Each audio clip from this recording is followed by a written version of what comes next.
My friend Em and I were sitting around talking about DMT one day, and he was telling me about other chemical compounds, including AMT. I was stoked and really wanted to try it, so about a week later, he somehow became in possession of a gram.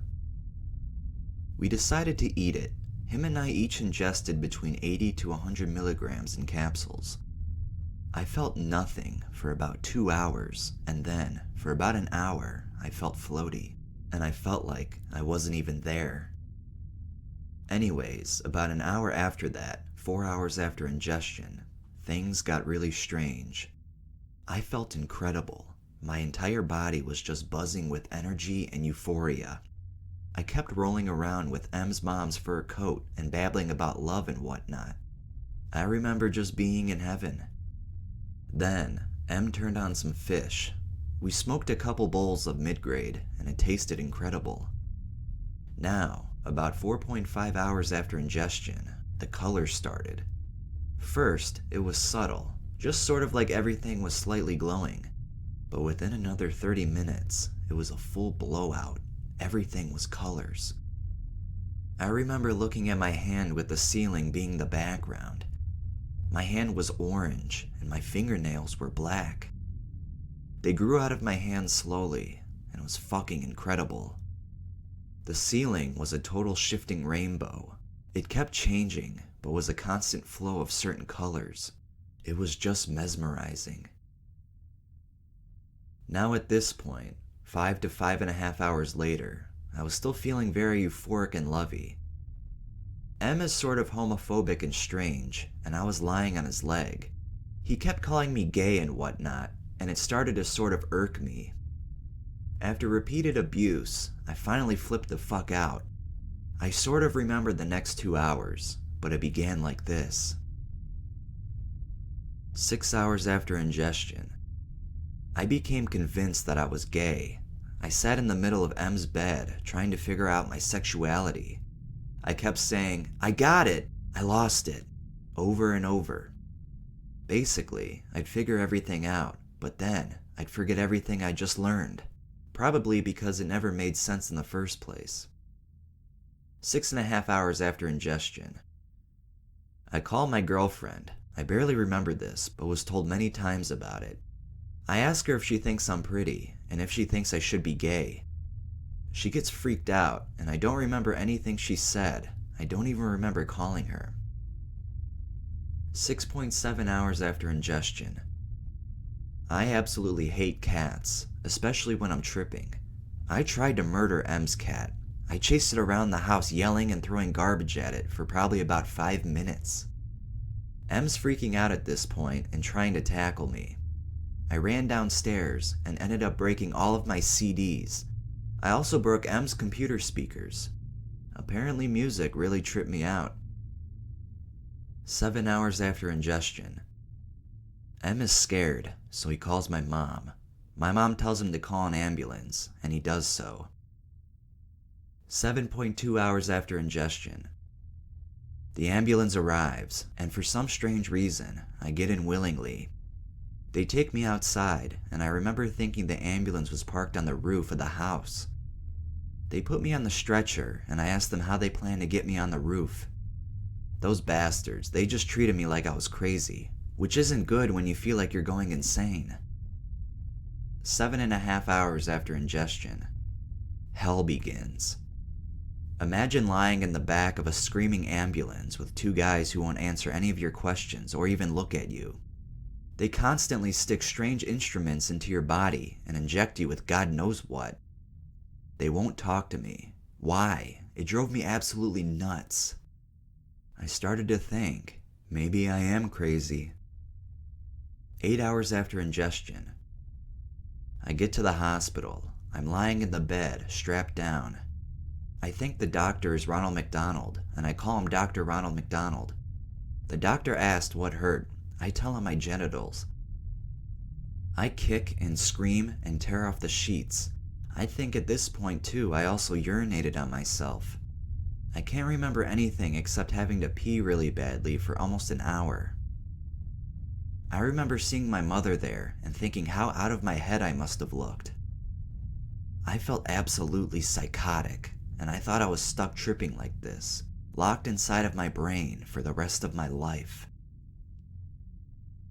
8.2 hours after ingestion. Doctors inject me with a central nervous system depressant. Not quite sure what the dosage. All I remember is 1 minute everything being colors and chaos, and the next being rolled down a hallway and not being able to move. And I didn't feel like moving either. I stayed in that coma-like state for about 18 hours.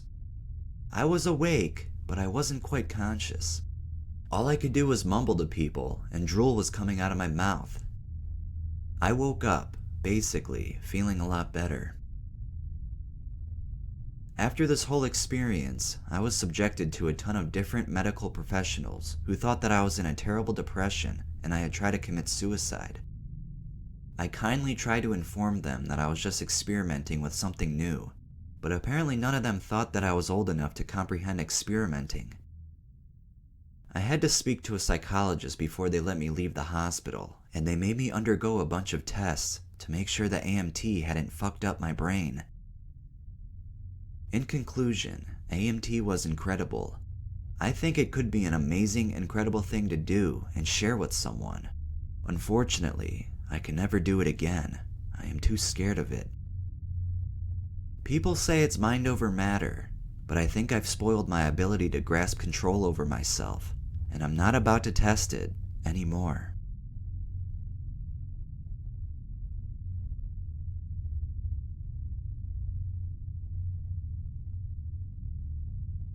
I had been planning to go to my friend's house on the weekend for a little get-together with some friends from school. All week I was trying to get my hands on some ecstasy because I had done that many times before and I loved it. Instead, I ended up getting some AMT from a somewhat reliable source because there was no ecstasy in the area. I got 4 pills, which had a very little amount of white powder in them, 40 to 60 milligrams, for $15 each. I was told, whatever you do, don't take 2 or you'll go crazy, and don't snort them. So I made my trip to my friend's house on Friday and had planned to wait for my other friend, we'll call him E, to get there so we could trip at the same time, since we both had never tried AMT before. I was planning on selling the other 2 pills to friends of a friend, but I'd clumsily dropped them in a puddle, which pissed me off to begin with. So when E arrived at about 12:30 a.m., we were kind of in a hurry to eat them because we knew they took a while to kick in and it was already late. So after we ate them, we were just chilling in the basement with 3 other friends who were not tripping but just smoking pot. I felt a little hazy shortly after taking them, but nothing too unusual. Then, about 15 minutes later, I felt sick to my stomach, so I asked E if he felt sick at all. And as soon as I asked him, he ran to the bathroom and puked his guts out. I sat down for another half hour feeling like shit, then got up and puked my guts out. Not too much later, I was feeling physically exhausted and clenching my teeth like crazy. I felt like I was rolling, but not as happy. The only visuals so far were tracers and exaggerated lighting. It was not until around 2 a.m. or so until the visuals got amazing and my senses seemed to be all heightened. The touch of anything to my body felt great, and little figurines came to life. I got confused a lot whether I was supposed to sit down and watch TV or just explore. I stood up every so often to examine the floor as it danced and swirled. I felt like I was seeing the earth move under the carpet. This drug was strong enough to make me not even want to smoke pot. I felt no need to, even though I was physically capable of it. It was not until about 6 a.m. when E and I finally decided to take some bong rips.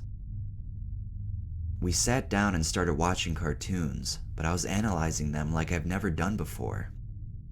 This is when everything turned bad. I started relating every message of the cartoon to my life. I would think a thought, and if something good would happen on the show, I would think, yeah, I'm supposed to be thinking that. Or when something would happen on the cartoon, I would think it would be directed towards me, and only me. Which reminds me of the time I tripped on mescaline and I got the same effects, only the environment was different so it fueled more positive thoughts. I felt like everyone else in the world were just actors, and they were only here to convince me that it was real.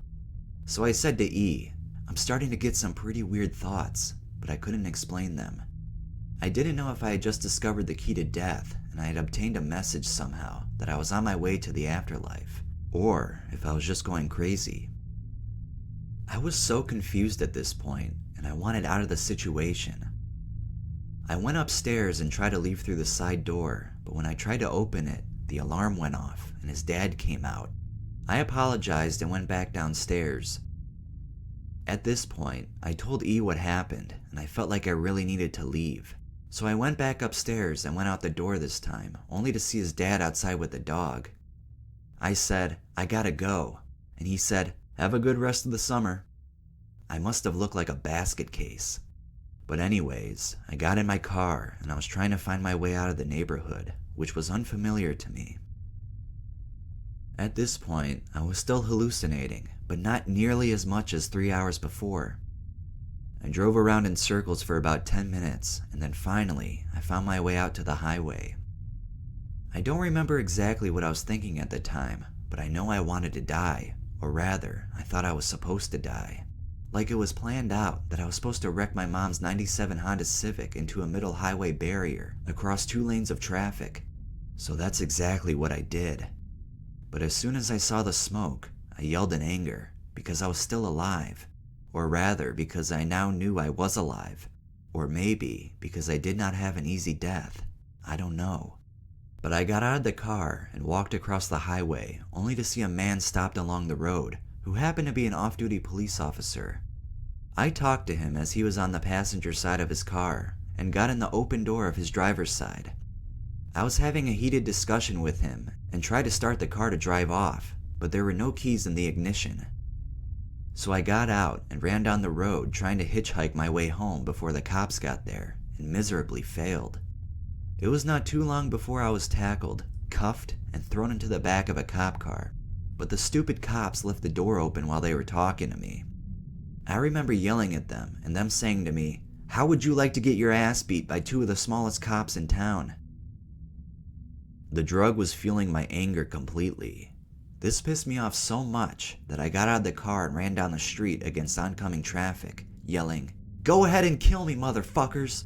all while being chased by these 2 cops. Then, once they caught me, they tackled me again and threw me in the back of another cop car, but this time, they shut the door. Then, while they were talking to me through the window, trying to see if I should go to the hospital or jail, I started realizing what was happening, and I thought I was in hell. I thought I had died and I was in hell, or almost there. They put me on a stretcher and were tying me down and putting something on my face, oxygen maybe.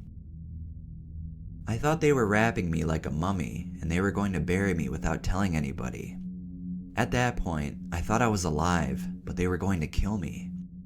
I remember resisting the wrapping by kicking, even though I was restrained. They later told me that I was biting and spitting and that it took 7 of them to hold me down, which is hard to believe because I'm a small guy. I remember being put into an ambulance, but after that, it gets foggy. I then woke up in a restraining bed in the hospital. There were cops all around, and I would not go to sleep because I was afraid I would wake up in jail. I spent all day in the hospital and eventually sobered up. Keep in mind that I am a normally laid-back, easygoing guy and would never in my wildest dreams even think about committing suicide, resisting arrest, and stealing a car. I would never do anything like that if I was sober. I don't want to blame this all on the drug. The setting and the mindset you have going into the trip really matters. Be very careful of AMT.